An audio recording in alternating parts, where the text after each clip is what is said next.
welcome to my review on Descendants: The Rise of Red. This was meant to be yesterday's video, but my recording software played up and the audio wasn't working, so thankfully it's working now. This will not be spoiler free. I will be including spoilers, so if you haven't yet seen it yet, feel free to just click off.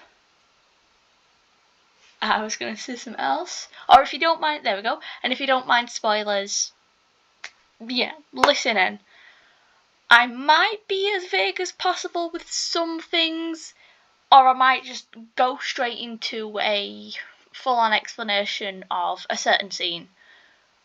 Again, spoiler-free. Not spoiler-free. Non-spoiler-free. There will be spoilers.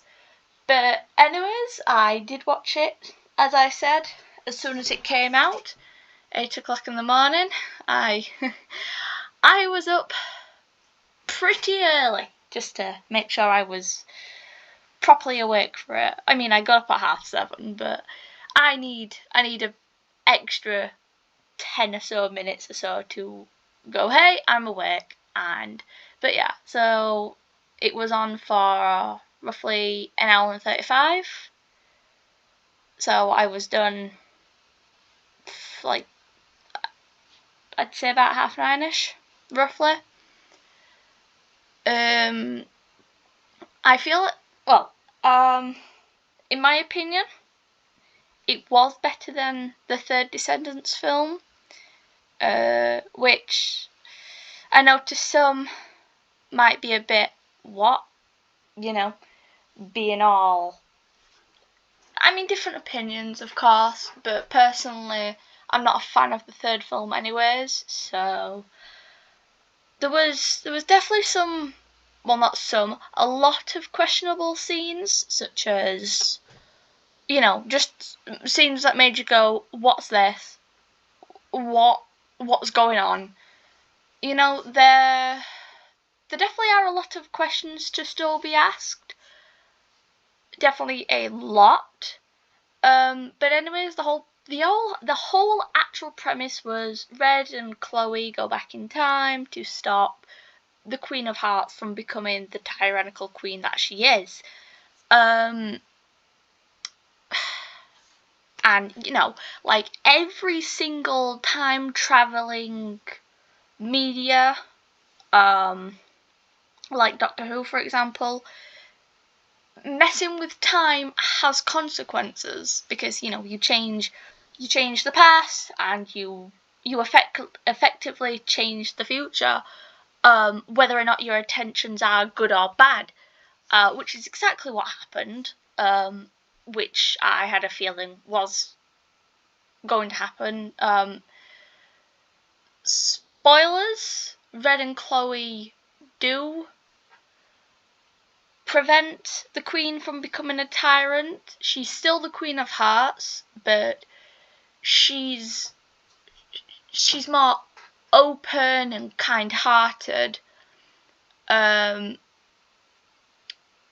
because there is going to be a sequel, I want that to go into the details of what they've done, because everyone else will have memories of the Queen being accepting, probably have joined Auradon and just being this nice queen, except Chloe and Red will know her as the tyrant, basically. So yeah, in the past, they apparently, there's no length of, no, not length of time. There's no exact number, let's say, of how many years they go back, but apparently there was a clip where they went back 25. But yeah, it's never said in the film how far they go back. However, at the start, Uma does say it's been 30 years since Auradon was united, so it's roughly, it fits into the original opening line from Descendants 1 with Mal, where she says it's been 20 years. And, you know, obviously with it being almost, not 25 years, almost 10 years since Descendants came out, it being 30 years by now would make sense, which would put Oridon being founded in the mid-90s. But yeah, anyways, they go back in time and find Bridget Ella, aka the young Queen of Hearts and the young Cinderella. They go back to Merlin Academy, aka the place that would become Oridon Prep. And Bridget and Ella are actually best friends instead of the rivals they are known as in the future. Red and Chloe then learn of Uliana and her group. Uliana is the younger sister of Ursula, and it includes Uliana, obviously, Hades, Maleficent, Morgie, and Hook. Morgie being Morgana Le Fay's son, even though Morgana is never mentioned in any Descendants media. She's in the Legend of King Arthur. She's either a rival of Merlin or the big rival of Merlin, which strikes me as odd. Like, since, you know, Merlin's apparently all fine with letting the son of his worst enemy attend his school. I mean, so it's you know, so according to Rise of Red, this is the first time, well, this is the earliest time a villain kid has been in Oridon, but of course this is before, like, you know, the whole Isle of the Lost situation. So it seems Merlin was more accepting than Belle and Beast, which my opinion on the Descendants version of those two is a whole other opinion. Speaking of Merlin Academy, there was a character known as Zelly, and there was a bit of discourse whether she was a daughter of Rapunzel or the teenage version of Rapunzel, and she was neither. She was just this random character called Meadow. She's credited as such in the credits, but it's also up in the air whether or not she is related to Rapunzel at all. You know, even though the outfit and the hair is a possible or potential reference. But yeah, she's a whole background character. No lines. She's part of the Life is Sweeter song. Speaking of which, the songs they're not too bad. I have my favourites. I might talk about my favourites in this video, or in another one, depends. But yeah, Teen Beast never appeared, so whether or not he was cut in the final film, in like the final stage of the film, I should say, is unknown. But yeah, you know, Descendants does like making up whole characters and never actually showing them off, because it's not the first time. There was going to be two characters in the first film called Angzeklin and Zelin. I don't know how it's pronounced. She was a daughter of Rapunzel. There was Aziz, which surprisingly they did show. He's in Rise of Red. He's played by an uncredited extra. He sat with Aladdin and Jasmine, which confirmed my suspicions. And you know, there was apparently going to be Zelly as well. The first Rapunzel daughter I mentioned, she's like never shown at all. She was cut from the film for I can't find any reason. But yeah, back onto the Rise of Red. The whole theme, let's say. I mean, it explored or tried to. It did what the other films didn't really have a good job of doing. It showed that Red has an abusive mother, both emotionally and mentally, and she acknowledges that. She she she knows her mother is bad, and there's no actual way she can be nice. Which, as she learns going back into the past, Bridget was a nice girl. She was friendly. She wanted to get along with everyone, even after she was bullied. Speaking of which, during the Life is Sweeter song, which is basically Bridget explaining why she's so nice to everyone, and that basically being positive goes a long way. Uliana shows up.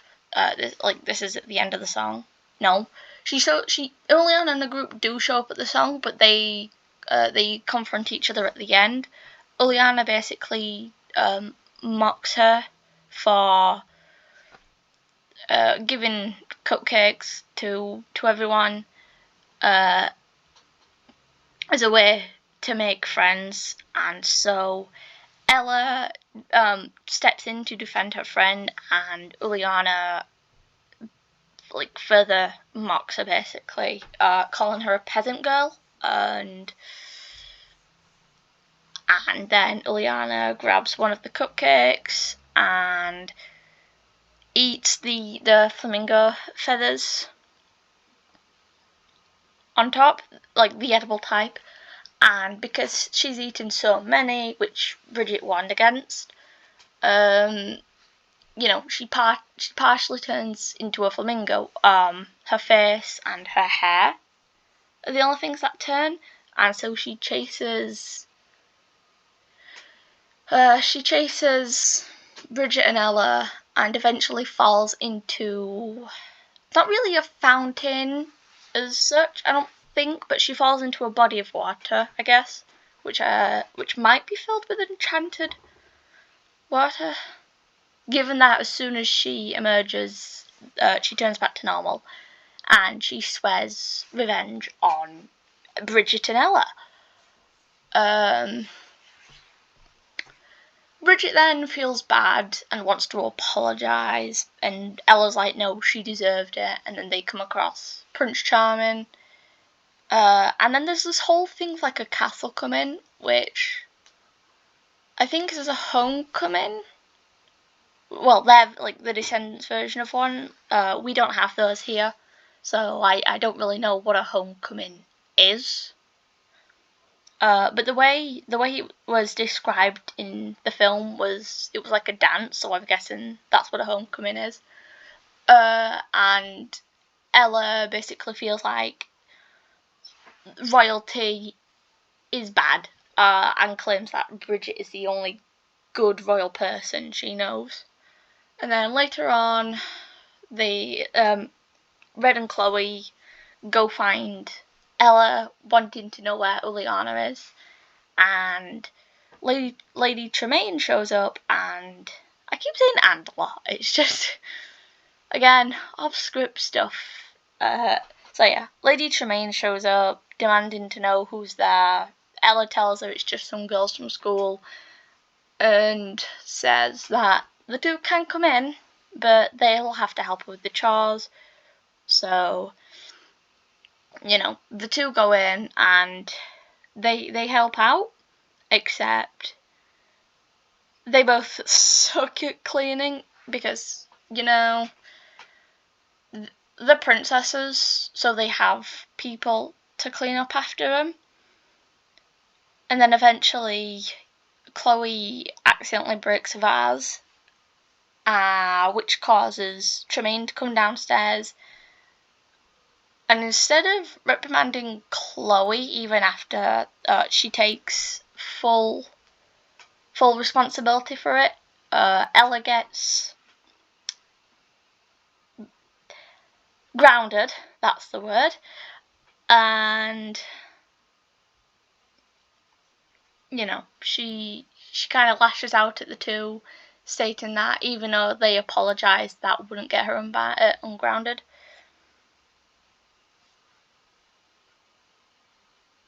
So yeah. And then to Uliana and her group, they go through plans on how to basically get revenge. And that's through a song called Perfect Revenge, which I really love. I surprisingly think it's a good song. But yeah, the Cauldron comes up with this book called the Sorcerer's Spellbook, and which confuses Uliana because she wants this plan, this like vile, cruel revenge plan, and not a cookbook. But then it shows her like a cupcake spell, which would turn whoever bites into one into a monster, which she thinks is a good plan. But yeah, then Chloe and Red attempt to stop her. Overall, I think that's obviously not the end, but skipping through quite a lot. Basically, the whole castle coming dance never happened. There was no show like of the dance. It was just hinted at and mentioned quite a lot. But like skipping to the end, basically Chloe and Red return back to their time just as Uma's finished her song, and they watch as the Queen of Hearts appears to incite her coup again, but then turns out her cards are then thrown. She throws the cards in the air basically, and those turn into heart-shaped bubbles, which everyone finds joyous. Hooray! And Uma's the whole ending card, let's say, and she once again says, "So you didn't think this was the end of the story, did you?" Which, yes, hints at a sequel. So that will most likely come in 2 years' time, I'm guessing. Considering the production of this started in 2022, filming began January of last year and ended in March. So I'm guessing if they were to start production for the sequel late this year, filming will be like maybe early next year to early of next year as well, and then editing and whatever else needs to be done, and then hopefully it'll be out for the year after. Overall, I liked it. Like I said, there are still a lot of questions to be asked. Oh yeah, Chad did get a mention. He's apparently in college, and King Charming, insists that he has to go because Chad wants him to be there for his tourney game. So that leaves Cinderella and Chloe to go to Oridon Prep together on their own. So yeah. So at least there's some mention of him, because oh yeah, and like at the start when Uma wants more VKs to have a chance to come over to the school, Fairy Godmother's like, yeah, but that's already happening, and Uma argues back by saying that she wants every VK to have the chance, and that's when she admits that she wants Red to come over and be a student, which causes Fairy Godmother to be like, no thank you, Wonderland's hostile. And then Uma's like, don't do it for me, but do it for Carlos, sadly. So the film seemingly seems to suggest that sometime after the third film, like between the third film and the royal wedding, Carlos at some point died. just, unfortunately, whether or not, because, Cameron Boyce, 5 years ago, he passed away, unfortunately, from an epileptic seizure, I think it was. But, there's a lot of, in quotes, frustration on Tumblr, because, people feel like Carlos should still be alive within the universe, but aware. As stated in the opening of Rise of Red, EVJ, Ben, and Mal are all going around forming alliances with other kingdoms, and someone suggested that Carlos should have been there with them. But yeah, so in Uma's office, there's a lot of pictures. There's one of Ben and Mal on on the carriage from the first one. There's one of Harry Hook, I believe, and a few others. And then there's obviously Carlos's picture. So yeah, Mal and the gang, they're all off. Uma's the new principal of Auradon. Fairy Godmother is headmistress of Auradon University, which is apparently the first time we're finding this out, that Auradon has a university. The film does mention that Chloe is a member of Swords and Shields, which is a fighting team, and this is where she says that, and I forgot where I was going with this.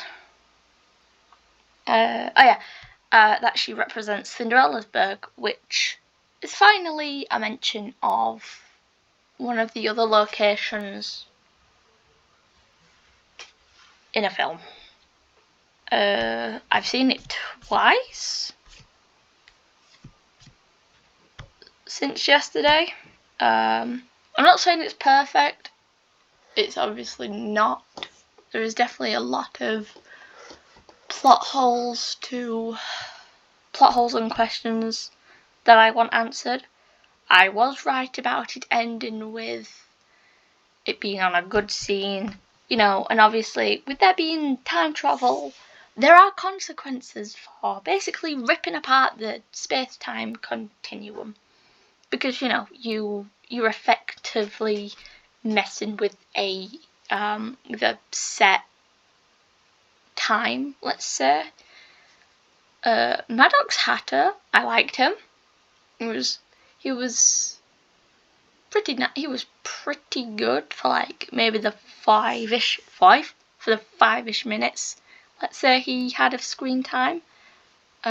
He appears twice at the end of Red's song. There's a grabber, and that's basically Maddox saving Red, and they talk about how Red talks about how she's sick of being a prisoner, and Maddox wants her to have this future, even though Red insists she won't. And then Maddox uses the tube to send Red back to her bedroom so that he doesn't get caught with, as he puts it, a fugitive. And then he appears as Red is about to give a punishment to the Jack of Diamonds, and that's when he gives the Queen Red's invitation letter to Auradon Prep. And then that's it, basically, of Maddox. The songs are pretty okay. I like Red's song, Life is Sweeter, Perfect Revenge. Oh, and Red's version of What's My Name, which appears on the soundtrack but not in the film. And then the teaser song, Bad Reputation, which is, yes, a cover of Joan Jett's song. I think the others were pretty okay, but they're not ones I've had on repeat since yesterday. But yeah, everyone's got their own opinions. to this film if they've seen it. There's a lot of, I haven't seen it but I hate it already, going around on Tumblr. A lot of, I've seen it and it's awful. You know, probably a lot, and there's also a lot of I like it, but there's a lot of issues, which is true, there is. But yeah, everyone's entitled to their own opinions. So if you've seen this and you have a different opinion on mine, that's cool. You may hate it, you may like it, you may think it's horrendous and awful and therefore a cash grab, because in honesty it is. You know, whatever opinion you have on it, it's your opinion. I can't change that. This video isn't meant to change anyone's mind on what they think about it. But yeah, I might talk about the songs in full, like a description of what goes down during the song in a different video. Maybe. If I feel up for it. But yeah, so if you've enjoyed this, I hope you stick around for my future content. So see you next time.